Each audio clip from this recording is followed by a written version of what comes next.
Karena keberkahan di akhirat enggak mungkin kita dapat kalau kita enggak dapat keberkahan di dunia ini. Tidak mungkin. Sama seperti orang salat. Orang salat ingin khusyuk, tapi dia lupa dengan satu istilah khuzu'. Orang tidak akan mencapai nilai khusyuk dalam salatnya kalau dia tidak membangun nilai khuzu' dalam salatnya. Kalau khusyuk sudah sering kita dengar. Khusyuk itu melakukan ibadah semata-mata karena Allah, itu khusyuk. Kita salat semata-mata karena Allah, itu khusyuk. Itu khusyuk, kita salat, hati kita fokus kepada Allah, itu khusyuk. Kalau ibadah salat semata-mata karena Allah, ikhlas. Enggak akan mungkin fokus, enggak akan mungkin hudurul qalbi, hadir hati kita kepada Allah, kalau kita tidak memulai ibadah salat itu dengan khudu'. Apa itu khudu'? Imam Asy-Syafi'i radhiyallahu an, Imam Al-Ghazali rahimahullahu taala, berbeda-beda, tapi tujuannya sama. Arti khudu' menurut Imam Ghazali radhiyallahu an, khudu' itu seseorang hamba ketika dia berdiri mau melakukan salat, berdirinya itu karena patuh, karena kepatuhan kepada Allah.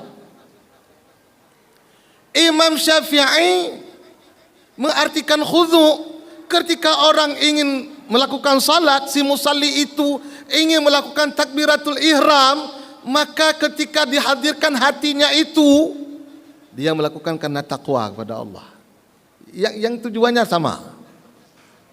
Maka tidak mungkin seseorang mencapai kekhusyuan kalau tidak dimulai salatnya itu dengan kekhudu'an. Khudu' itu melakukan salat karena patuh. Kiban sembahyang akan khusyuk, menyertai sembahyang karena malai bak mertua. Bagaimana salat kita akan khusyuk kalau kita pergi salat karena malu sama menantu? Enggak akan mungkin khusyuk itu muncul. Karena khusyuk itu munculnya dari khudu'. Kita ingin keberkahan, salat kita berkah, harta kita berkah, hidup kita berkah. Apalagi ini sudah tanggal 6 Sya'ban, tersisa waktu lebih kurang. Kalau pasti ini enggak bisa kita pastikan, tergantung. Kalau kita yakin dengan pemerintah, tergantung hasil sidang isbat kelak 24 hari lagi atau 23 hari lagi. Kalau kita sudah punya pegangan, ya tergantung dengan pegangan kita masing-masing. Sudah 6 Sya'ban. Ada doa yang terlupakan selama ini. Ini mudah-mudahan setiap imam, setiap orang yang memimpin doa membaca doa ini. Walaupun berbeda-beda pendapat, paling tidak ini hadis Rasulullah SAW. Doa yang dianjurkan oleh Rasulullah kita baca. Dalam muqaddimah tadi khatib dah baca. Allahumma barik lana fi Rajab wa fi Sya'ban wa ballighna Ramadan. Ya Allah, berkahilah umur kami di bulan Rajab ini dan juga di bulan Sya'ban. Sampaikan ya Allah umur kami ke bulan Ramadan. Ini nilai ini harus dibangun. Han cukup tak pegang-pegang hang babah. Ya Allah, berkahi umur leun di bulan Rajab, bulan Sya'ban, putra bulan Ramadan. Apakah cukup? Enggak cukup. Bangun nilai. Kita bangun nilai keberkahan. Termasuk bagi saudara-saudara kita yang ikut dalam kontestan tahun ini, bangun nilai keberkahan ini. Jangan sampai frustasi, stres. Karena kalau kita stres gara-gara gagal dalam kontestan, bukan kita saja yang rugi, anak istri kita mau dikemanakan, rumah tangga kita mau dibagaimanakan.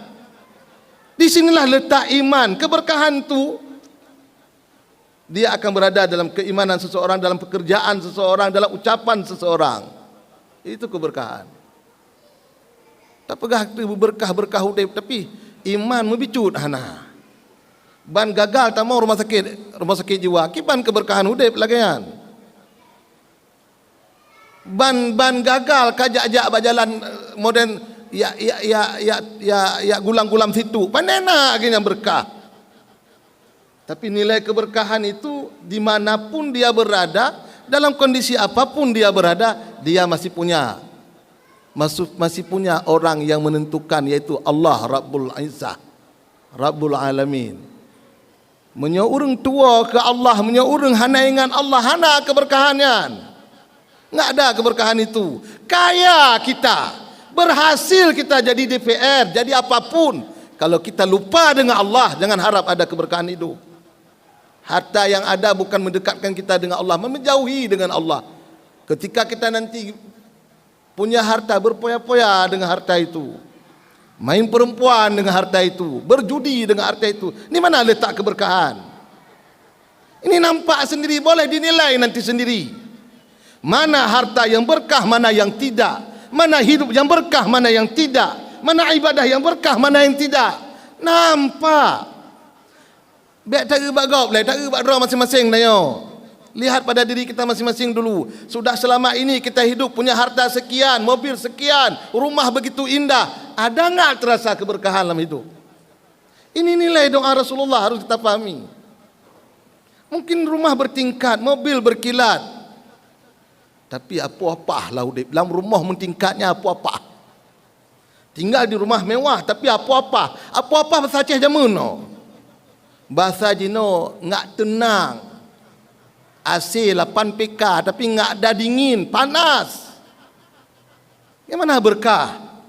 Di mana berkah itu? Ternyata berkah itu adalah diiringi dengan ridha Allah. Hadirin sedang jamaah Jumat yang dimuliakan Allah Subhanahu wa taala. Ini doa Rasulullah. Allahumma barik lana fi Rajab, udah lewat bulan Rajab. Wa fi Sya'ban, ini bulan Sya'ban, udah 6 hari. Bangun nilai keberkahan dalam hidup kita. Bagaimana caranya? Perbanyak ibadah kepada Allah. Ikuti sunnah Rasul. Hadis Aisyah radhiyallahu an. Qalat, Aisyah berkata, "Ma ra'aitu Rasulullah sallallahu alaihi wasallam somman qattan illa Ramadan." Aku tidak pernah melihat Rasulullah berpuasa sebulan penuh kecuali di bulan Ramadan.